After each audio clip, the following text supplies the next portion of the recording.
Good afternoon, everybody. We are Team 3, and today we have created an app, Shop Buddy.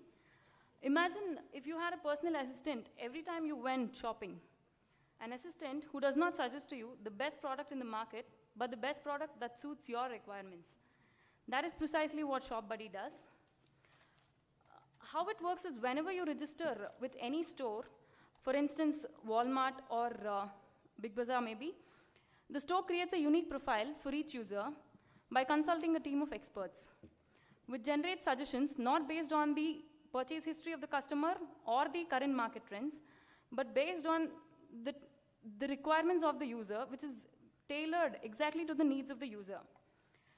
How we plan on implementing it on store kiosks as well as phones. For now, we only have implemented this for food products. It can also be extended for other products. Without taking much time, we would like to demo the application. Good afternoon, one and all. As she mentioned, the demo which I'll be showing now is from the perspective of a user who's actually already registered and has a profile developed for him. So I'll just be starting directly from a state wherein I've reached the login screen of my application, which is something like this. And the usual way, I just log in with my user credentials. So once I log in, I'm presented with a set of options, which you can see is like the home page, the profile, suggestions, and a cart. So what we're talking about here is a supermarket basically. So my profile is something which is presented given, the details are given a little bit by me, and the rest are generated by the store. So over here, once I go, you can see that my name is displayed, and also displayed is vitamin B2 and protein in this case. How this comes up is, as she mentioned, that we consult, whenever you register with the store for the first time, we consult a set of experts and we develop a unique profile for each user. So let's say this is me. So I, studying my case, the experts decide that I require a lot of vitamin B2 and protein. So the count for these two are going to be set to, let's say, 90 in this case. And also the profile says that I'm allergic to bananas. So let's say now whenever I go shopping, in this case, the health products is what we are considering. So I don't have to do my research, or I don't have to actually go and read the ingredients of each product. What the application is going to do for me is it's going to take my profile, it's going to take the details out of my profile, it's going to run through the database and compare it against the ingredients of each product, and then give me an output, a suggestion in this case, which is going to be best for my health. So I just go ahead and click, and also have the option of updating, wherein I can change my normal details and save it, or I can choose to have an appointment with the expert so that I can update my profile again. The core functionality of the application is this, which is the suggestions. Here you can see that I get a few products suggested for me, and this may look very simple, but this is the heart of the application, as in all the products available in my store are being compared against my personal profile, and these are the products which you can see in the table which have been suggested for me to buy, and also presented rather as a graph which is based on the price ranges of the products. So, and one more feature which we have is, obviously everyone's been talking about these long queues and all, so one simple solution is to adding it to a cart and auto billing. So we also have that, but the cart not only is used for billing in our case, what we can also do is, let's say I want to select these 4 items. I've not yet bought them, but I think that, I haven't gone through my suggestions. I just select that these are the 4 items I think I'm going to buy. All I do is I click this button called compare. So what happens is I'm presented with these 2 ticks against the products, cornflakes and protein shake. And you can see that I've selected 4, but only ticks are against the 2 products. Why is this? This is because the suggestions have told me that these 2 are the products which I should go in for according to my health requirements. So this is the basic idea which we had for the application, that is tailoring the shopping experience and providing a shopping assistant for every user who enters any supermarket.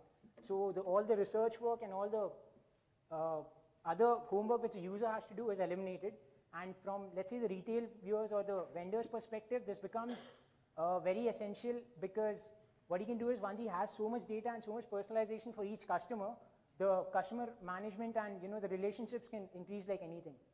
So this is the basic idea, and obviously we plan to implement this on store kiosks and the mobile phones. Also, we have all the functionalities of the SAP UI5 implemented, like we have the search.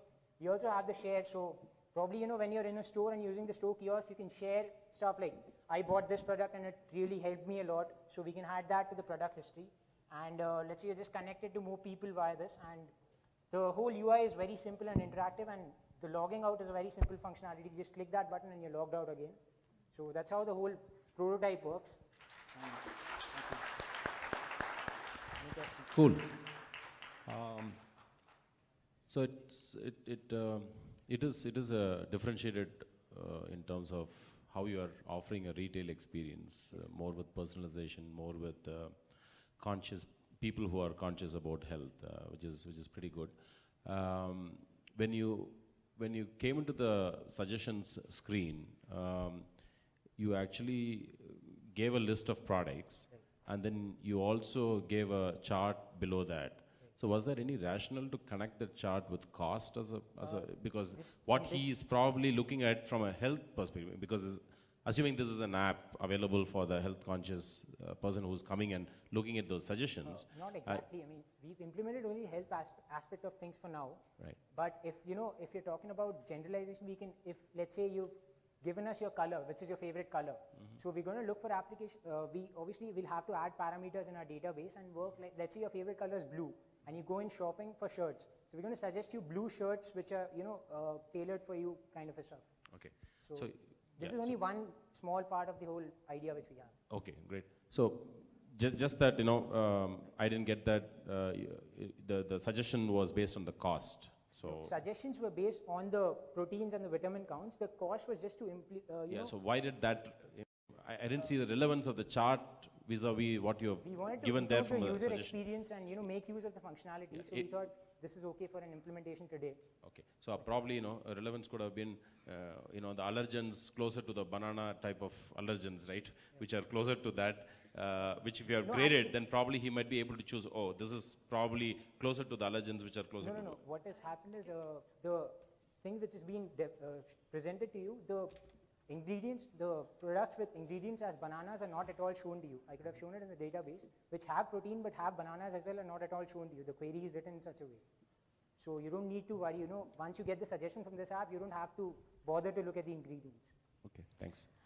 We are assuming that when a person is going to shop, he's shopping for oneself. Yeah. Right? But what if the shopping is pooled for the whole family? So how does that situation become relevant to the chart that you showed up here? That is something we... Can I answer that question? Yes, please. This initially was developed for one person, but maybe we can extend it for an entire family. An entire family will have a login ID, and their average requirements can be evaluated, and they can log in and get the... Yeah, I think it was an interesting use case. If I were to pick, I think you probably got, if you were to real commercial application, too many things. Only thing, if you could just focus on this allergy portion, that as a standalone could be huge. But the question for me is, where do you get the ingredient data? If I take it a step and say, okay, this can become a startup, where do you do the retailers? That's what I don't know. How easy it is to get that. The way we plan to have it is, once you go, like the first time you go to a big bazaar, you have a small appointment, like at any health club. Nowadays, if you go for the first time, you have a small appointment with a specialist doctor or someone. So probably have something like that for one time. And based on the meeting, you fill up the database. No, not your data I'm talking about. I'm saying the product. The ingredients of a product, how do you get that into your database? I believe it's available at, I don't know. That's, I feel it's a hard problem.